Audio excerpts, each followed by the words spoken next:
అందరికీ నమస్కారం. గత 10 రోజుల కిందట జరిగినటువంటి ఒక సంఘటన పట్ల నంద్యాల జిల్లా పోలీసు అధికారి మరియు ఇతర అధికారులు ఎందుకో పాత్రికేయులకు న్యాయం చేయలేకపోతున్నారు అనిపిస్తూ ఉంది.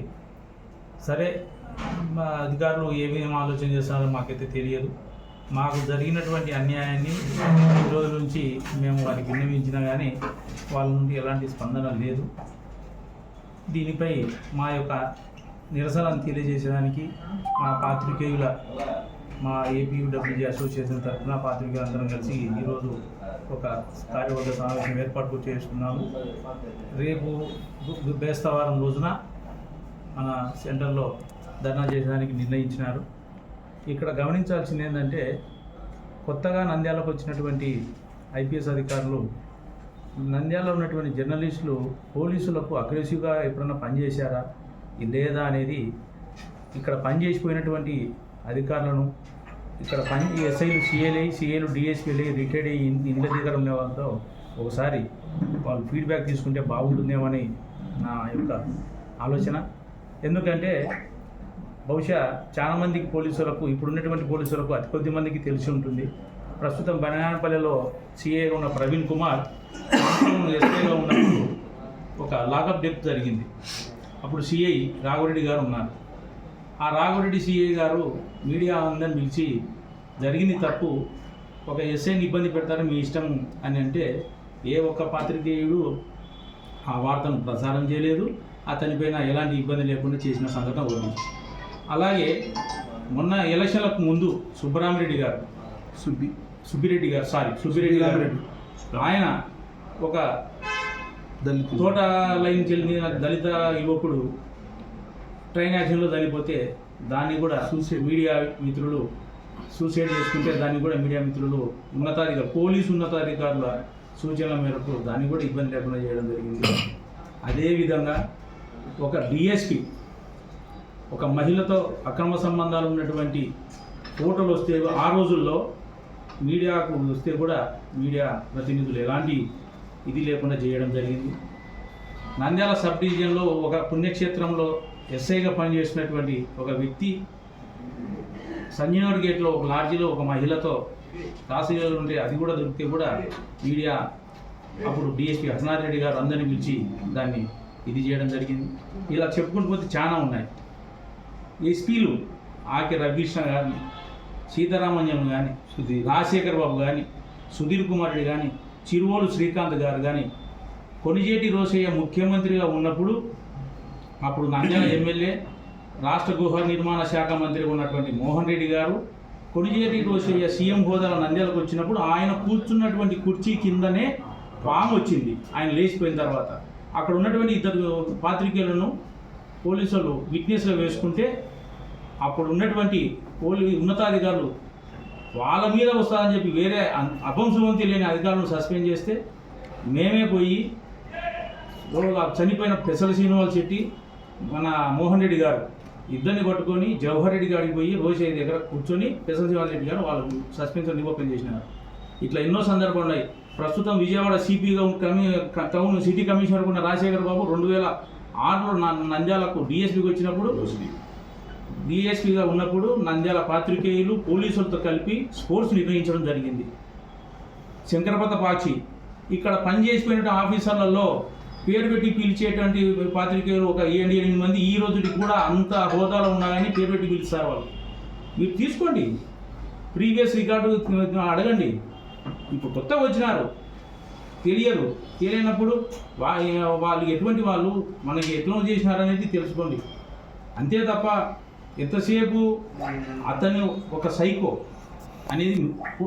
ఇప్పుడే ఉన్నాడు 3 టౌన్ సీఏ ఉన్న కంబగిరి రాముడు 2 టౌన్ సీఏ ఉన్నప్పుడు కరోనా టైంలో ఇదే ఏటు జెడ్ బాబుతో ఎంత సఫర్ అయినారు, ఏం జరిగింది అనేది మీరు పక్కనే ఉన్నారు ఎస్పీ గారు, అడగండి.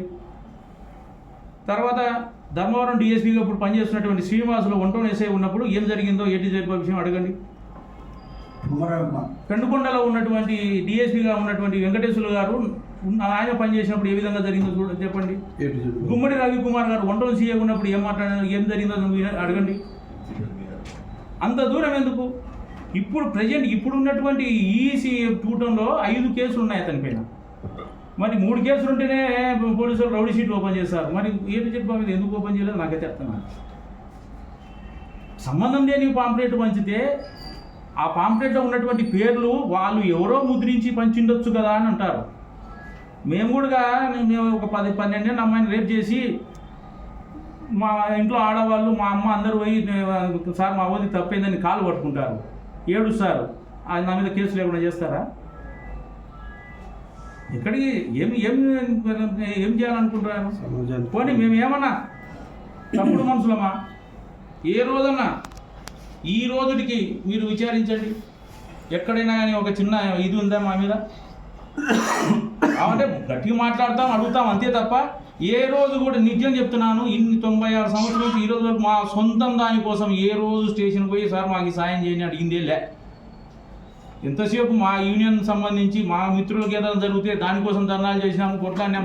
గోపాలకృష్ణ డిఎస్పీ ఇదే ఎస్పీ గారి బంగ్లా చల్లదనం జరుగుతుంది, ఓపెనింగ్ జరుగుతుంది. గోపాలకృష్ణ డిఎస్పీ గారితో ఎంత మాట్లాడాము, ఏం జరిగింది, ధర్నా చేయడం జరిగింది. అప్పుడున్న పోలీసులు అందరికీ తెలుసు. ప్రస్తుతం ఉండే ఇంటెలిజెన్స్ ఉన్నాడు, సీసీలో ఉన్నాడు, ప్రభాకర్ రెడ్డికి తెలుసు, సిఏ గారికి. ఇట్లా మేము ఏ రోజు కూడా వాళ్ళకు అనుకూలంగా మాకు ఏదైనా ఇబ్బంది ఉన్నప్పుడు మేము ఒక మాట మాట్లాడడం జరిగింది, వాళ్ళు మాకు జరిగింది. కానీ ఈ విధమైనటువంటి రోజు వస్తుందని మేము కలలో ఊహించలే. 10 రోజులు తిరిగితే కూడా మమ్మల్ని తప్పు పడుతున్నారే తప్ప మేమేదో స్థలం కొన్నాము. స్థలం కొనేదానికి మాదానికి దీనికి ఏమి సంబంధం సార్ అంటే దానికి ఆన్సరే లేదు. సర్దుకోండి, ఎవరితో సర్దుకోవాలి? సర్దుకోండి అంటే ఎవరితో సర్దుకోవాలి? ఏం జరిగింది? ఇప్పుడు నా పేరు పెట్టి ఎవరైనా పాంప్లెట్ వేసి A to Z బాబుకి ఇస్తారు, పలాని పోలీసులు ఇంత తిన్నారు ఇసుకలో, లేకపోతే ఇంత తిన్నారని కేసు పెట్టకూడదు కదా. మరి ఇప్పుడు మా ప్రాపర్టీ మీద పేర్లు పెట్టి వేసిన పాంప్లెట్ వేసినటువంటి వాళ్ళు ఈ రోజుకి పిలిపించలే, ఈ రోజు కేసు నమోదు చేయలే. మీరే ఆలోచన చేయండి. మేము 96 నుంచి ఎస్ఐలు, సిఏలు, డిఎస్పీలు రిటైర్డ్ ఇందుగానే ఉండడం చూసినాము. ఎస్పీలో నంద్యాల జిల్లా లేనప్పుడు, ఉమ్మడి జిల్లా ఉన్నప్పుడు నంద్యాలలో ఇదే సీతారామయ్య గారు.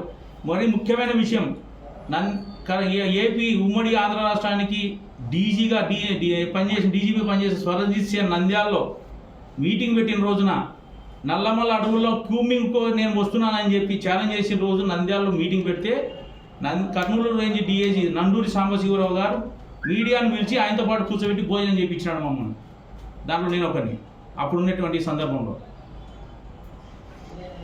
మరి మేము అంత అటువంటి సందర్భాలను చూసినటువంటి వాళ్ళము. దయచేసి పోలీసు ఉన్నతాధికారులకు మేము విన్నవించేది ఒకటే, అతని మీరు ఎందుకు వెనకేసుకొస్తున్నారో ఏమో మాకైతే తెలియదు. వాస్తవాలన్నీ మీకు తెలుసు, అతని నేచర్ తెలుసు, అతని యొక్క వ్యవహారం తెలుసు, అతని యొక్క మెంటాలిటీ మీకు తెలుసు. దయచేసి మా విన్నపాన్ని స్వీకరించండి, మాకు న్యాయం చేయండి.